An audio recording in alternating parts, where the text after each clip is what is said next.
ये एक नई किताब का वीडियो शुरू करने जा रहे हैं। इसका नाम है हिसाब किताब। स्पार्कविंग द्वारा ये किताब बनी हुई है। पॉइंट नंबर 6 से स्टार्ट कर रहे हैं। पुरुषार्थ की तड़पन।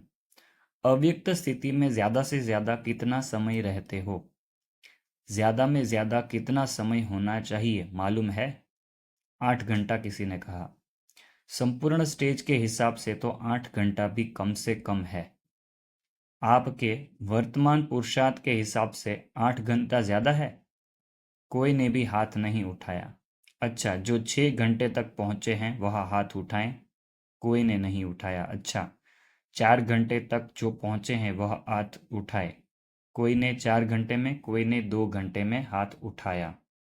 इस रिजल्ट के हिसाब से कितना समय पुरुषार्थ का चाहिए?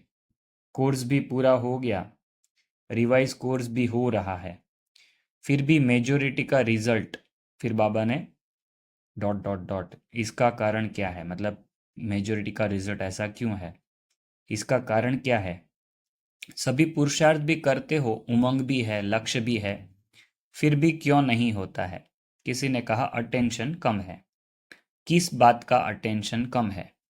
यह तो अटेंशन सभी रखते हैं कि लायक बने, नजदीक आए, फिर भी मुख्य कौन सा अटेंशन कम है जिस कारण अव्यक्त स्थिति कम रहती है? सभी पुरुषार्थी ही यहाँ बैठे हो। ऐसा कोई होगा जो कहे कि मैं पुरुषार्थी नहीं? पुरुषार्थी होते हुए भी कमी क्यों? क्या कारण है? अंतर्मुख रहना चाहते हुए भी क्यों नहीं रह सकते हो? बाहर मुक्ता में भी क्यों आ जाते हो? ज्ञानी तू आत्मा भी तो सभी बने हैं। ज्ञानी तू आत्मा समझदार बनते हुए भी बेसमझ क्यों बन जाते हो? समझ तो मिली है, समझ का कोर्स भी पूरा हो चुका है। कोर्स पूरा हुआ, गोया समझदार बन ही गए, फिर बेसमझ क्यों बनते हो? मुख्य कारण यह देखा जाता है, कोई कोई में अलबेलापन आ गया है जिसको सुस्ती कहते हैं। सुस्ती का मीठा रूप है आलस्य। आलस्य भी कई प्रकार का होता है। तो मेजोरिटी में किस न किस रूप में आलस्य और अलबेलापन आ गया है।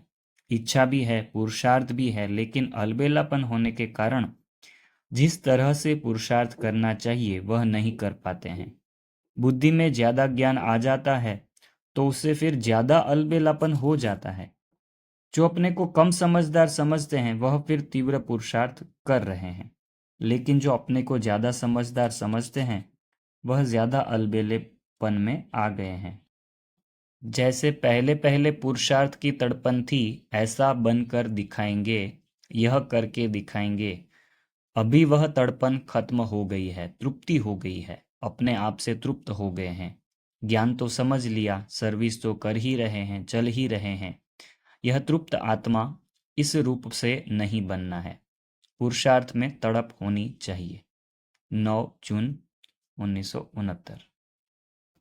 श्री कृष्ण के नजदीक आने वालों की निशानियां। हम श्री कृष्ण के साथ पहले जन्म में आएंगे, उनकी फैमिली में आएंगे, वह सखी सखा बनेंगे, वह तो स्कूल के साथी बनेंगे। जो समझते हैं तीनों में से कोई न कोई जरूर बनेंगे, ऐसे निश्चय बुद्धि कौन है? सभी ने हाथ उठाया। नजदीक आने वालों की संगम युग में निशानी क्या होगी? यहाँ कौन अपने को नजदीक समझते हैं? यज्ञ सर्विस व जो बाप दादा का कार्य है उसमें जो नजदीक होगा वही वहां खेल पाल आदि में नजदीक होंगे। यज्ञ की जिम्मेवारी व बाप दादा के कार्य की जिम्मेवारी के नजदीक जितना जितना होंगे उतना वहां भी नजदीक होंगे। नजदीक होने की परख कैसे होगी? हर एक को अपने आप से पूछना चाहिए। जितनी बुद्धि, जितना तन मन धर और जितना समय लौकिक जिम्मेवारियों में देते हो उतना ही इस तरफ देते हो। इस तरफ ज्यादा होना चाहिए। अगर ज्यादा नहीं तो उसका वजन एक जैसा है। अगर दोनों तरफ का एक जितना है तो भी नजदीक गिना जाएगा। इस हिसाब से अपने को परखना है। ये भी 9 जून 1969 की मुरली से है। सच्चाई और सफाई का अंतर क्या है? जरा ध्यान में रखो। इतना समय जो बाप दादा की गोद में पले हैं और उसमें जो भी कुछ कर्तव्य किया है, ऐसे भी है कोई न कोई ने लज्जा के मारे बाप दादा से छिपाया है। ऐसे नहीं बाप को पहचान कर सब बाप के आगे रखा है, नहीं। जो समझते हैं ऐसी भी भूल हुई है।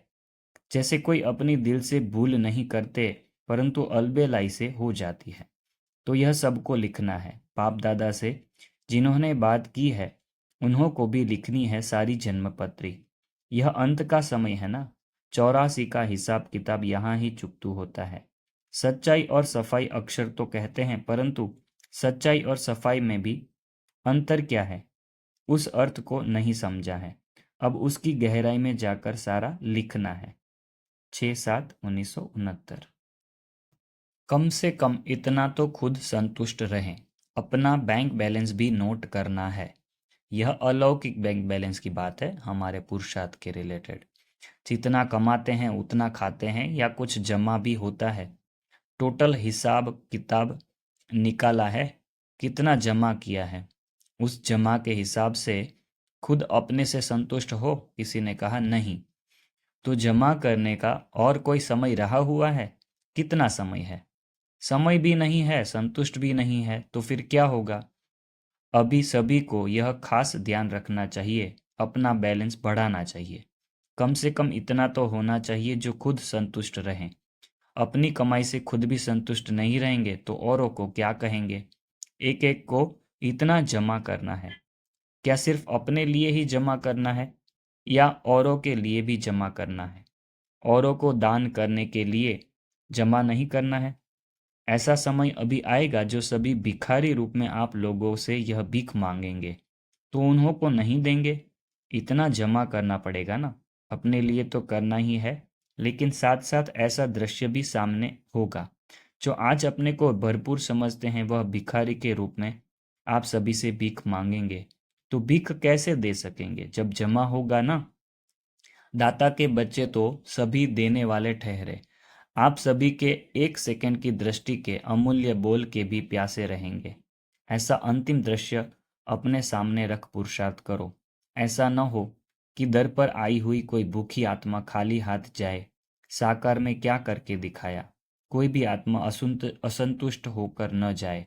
पल कैसी भी आत्मा हो लेकिन संतुष्ट होकर जाए। तो ऐसी बातें सोचनी चाहिए, सिर्फ अपने लिए नहीं। यह कल एक वीडियो किया था मनसा सेवा की बुक के ऊपर। स्टार्टिंग के ही पार्ट में यह कवर हुआ है, तो यह बहुत इंपॉर्टेंट है, आज भी कवर हुआ है हिसाब किताब की बुक में। जितनी यहाँ रचना उतना वहाँ राज्य। अभी आप रचयिता हो, आपके एक एक रचयिता के पीछे आपके एक एक रचयिता के पीछे फिर रचना भी है। माँ बाप को जब तक बच्चे नहीं होते हैं माँ बाप की कमाई अपने प्रति ही होती है। जब रचना होती है तो फिर रचना का भी पूरा ध्यान रखना पड़ता है। अपने लिए जो कमाई थी वह तो बहुत समय खाया मनाया, लेकिन अब अपनी रचना का भी ध्यान रखना है। आपने अपनी रचना देखी है? कितनी रचना है? छोटी है व बड़ी है? बाप दादा हर एक की रिजल्ट देखते हैं। एक एक सितारे की कितनी रचना है? जितनी यहाँ रचना होगी उतना वहाँ बड़ा राज्य होगा। यहाँ कितनी रचना रची है? अपनी रचना देखी है? भविष्य को जानते हो? रचयिता तो सभी है, लेकिन बड़ी रचना की है या छोटी रचना की है? किसी ने कहा आज तो बड़ी की है। बड़ी रचना के साथ फिर जिम्मेवारियां भी बड़ी है। अच्छा, 17 जुलाई 1969। सीढ़ी उतरने और चढ़ने का ज्ञान। खास जो निमित्त बने हुए पांडव हैं उनको भविष्य में आने वाली बातों को परखने की शक्ति चाहिए और निर्णय करने की शक्ति भी चाहिए। निर्णय के बाद फिर निवारण की शक्ति चाहिए, तभी सामना कर सकेंगे। और सामना करने के बाद यज्ञ की प्रत्यक्षता भी सफलता पाओगे। आपको बाबा ने किस लिए बुलाया है? हिसाब किया जाता है ना। सीढ़ी उतरने और चढ़ने का ज्ञान सिखाने के लिए बुलाया है। अब किस बात में उतरना है और किस बात में चढ़ना है? बड़प्पन तो पकड़ लिया है, मगर बड़प्पन होते हुए भी जहां पर छोटेपन की सीढ़ी उतरना होता है वहां पर फट उतर नहीं सकते हो। एक सेकंड में मालिक और एक सेकंड में बालकपन की आवश्यकता है। 23 जुलाई 69। मेहनत ली हुई यहाँ चुकतू करना है। पांडव सेना है ज्ञानी तू आत्मा और शक्ति सेना है स्नेही तू आत्मा। जो स्नेही है वह योगी है। अभी तो एक एक पांडव के मस्तक में उमंग उत्साह झलक रहा है। यह उमंग और उत्साह एक रस सदा रहे। मेहनत जो ली है उसका फल दिखाना है। अगर मेहनत ली हुई यहाँ चुकतू नहीं करेंगे तो फिर सतयुग में वह मेहनत का फल देना पड़ेगा। इसलिए जो मेहनत ली है उसे भरकर देना। मणि को देखो, अपने को अवतरित समझो। हर एक सेवा केंद्र के यह समाचार आना चाहिए, यह कुमार तो अवतरित होकर के इस पृथ्वी पर पधारे हैं। ऐसा समाचार जब आए तब समझो कि फल निकल रहा है। अभी स्थिति की आवश्यकता है। जैसे बाप दादा लोन लेकर आते हैं ना, अभी तो दोनों ही लोन लेते हैं। थोड़े समय के लिए आते हैं। किस लिए? मिलन के लिए। वैसे भी आप सभी भी समझो कि हम लोन लेकर सर्विस के लिए आए हैं, थोड़े समय के लिए। जब ऐसी स्थिति होगी तब बाप का प्रभाव दुनिया के सामने आएगा। दोनों ही हिसाब ठीक किया है, या लेने का किया है, देने का नहीं। 6 मास तक एक रस रहेंगे ना, कि 15 दिन के बाद लिखेंगे चाहते तो हैं लेकिन क्या करें यह हो गया, ऐसी कोई भी कंप्लेन नहीं आए। फिर तो दीदी का काम हल्का हो जाएगा। आप खुद भारी होंगे तो सारा कार्य भारी हो जाएगा। बाप दादा की आशा कहें व शुद्ध संकल्प कहें, यही रहता है और रहेगा कि एक एक नंबर 1 हो। लेकिन सारे कल्प के अंदर जो अब की स्थिति बनाएंगे वह तो अब के हिसाब से नंबर 1 है ना। तो वास्तविक संपूर्ण स्टेज है। इसके लिए कह रहे हैं सभी यही लक्ष्य रखें कि हम नंबर 1 जाएंगे। यह नहीं सोचना कि सभी कैसे नंबर 1 जाएंगे, इसमें महादानी नहीं बनना है। 2 मुख्य बातें याद रखना है कि एक तो मणि को देखना है, देह नहीं, देह रूपी सांप को न देखना। और दूसरी बात, अपने को अवतरित समझो, इस शरीर में अवतरित होकर कार्य करना है। और एक स्लोगन सदा याद रखना कि जो बाप दादा कहेंगे, जो कराएंगे, जैसे चलाएंगे वैसे ही करेंगे, चलेंगे, बोलेंगे, देखेंगे। यह है पांडव सेना का मुख्य स्लोगन। जो कहेंगे वे सोचेंगे, और कुछ सोचना नहीं है। इन आंखों से और कुछ देखना नहीं है। मतलब जो कहेंगे वे सोचेंगे, मतलब बाबा जो कहेंगे वही सोचेंगे, और कुछ सोचना नहीं है। इन आंखों से और कुछ देखना नहीं है। आंखें भी दे दी ना, पूरे परवाने हो ना। परवाने को क्षमा बिगर और कुछ देखने में आता है क्या? आपकी आंखें और क्यों देखती है? जब और कुछ देखते हैं तो धोखा देती है। अपने को धोखा न दो। संपूर्ण अर्थात पूरा परवाना है। यह है छाप। रिजल्ट तो अच्छी है लेकिन उसको अविनाशी रखना है। 16 अक्टूबर 1969। क्या तोड़ना है, क्या जोड़ना है? यह मिलन का अर्थात संगम का समय विशेष सौभाग्य बच्चों को मिलता है। यह मिलन ही संपूर्णता की सौगात के रूप में है। इस मिलन का ही यह संगम यादगार है। तो यह मिलना ही संपूर्णता की सौगात है।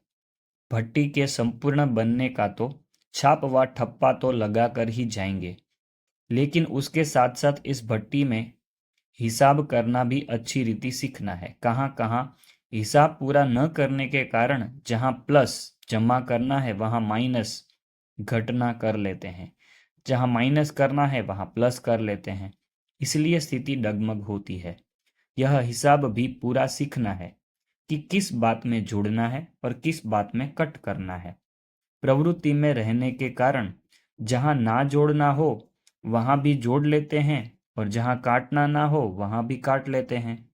यह छोटा सा हिसाब बड़ी समस्या का रूप हो जाता है। इसलिए यह भी पूरा पूरा सीखना है कि प्रवृत्ति में रहते हुए भी क्या तोड़ना है, क्या जोड़ना है, और जोड़ना भी है तो कहाँ तक और किस रूप में। आपकी भट्टी आपको भट्टी में बुलाया है तो उसका कार्य भी बताएंगे ना। कौन कौन सी पढ़ाई की सब्जेक्ट में परिपक्व होना है। एक तो अलौकिक ईश्वरीय ड्रिल की सब्जेक्ट और दूसरी यह हिसाब करना, दोनों ही बातें इस भट्टी में सीखना। अगर इन दोनों बातों में संपूर्ण बन गए तो बाकी क्या रहेगा? संपूर्ण तो बनकर ही निकलेंगे। खुद तो बन जाएंगे लेकिन औरों को भी बनाने का कार्य भी बाकी रहेगा। इसी निमित्त ही जाना है। संबंध के कारण नहीं जाना है लेकिन सर्विस के निमित्त जाना है। जाना भी है तो सिर्फ सर्विस के निमित्त। जहां भी रहो लेकिन अपने को ऐसा समझ कर रहेंगे तो अवस्था न्यारी और प्यारी रहेगी। जैसे बाप दादा सर्विस के लिए निमित्त आते जाते हैं ना, तो आप सभी को भी सिर्फ सर्विस के अर्थ निमित्त बनकर जाना है और सर्विस की सफलता पा करके फिर सन्मुख आना है। 20/10/1972। यह 12वीं नंबर की पॉइंट तक हमने इस वीडियो में कवर किया है। अगर आपको यह किताब की पॉइंट्स अच्छी लग रही है तो कमेंट में बताइएगा कि आपको अच्छी लगी, तो इसके आगे भी पार्ट्स बनाएंगे। ओम शांति। चैनल को सब्सक्राइब नहीं किया है तो आप सब्सक्राइब भी प्लीज़ कर लीजिएगा। ओम शांति।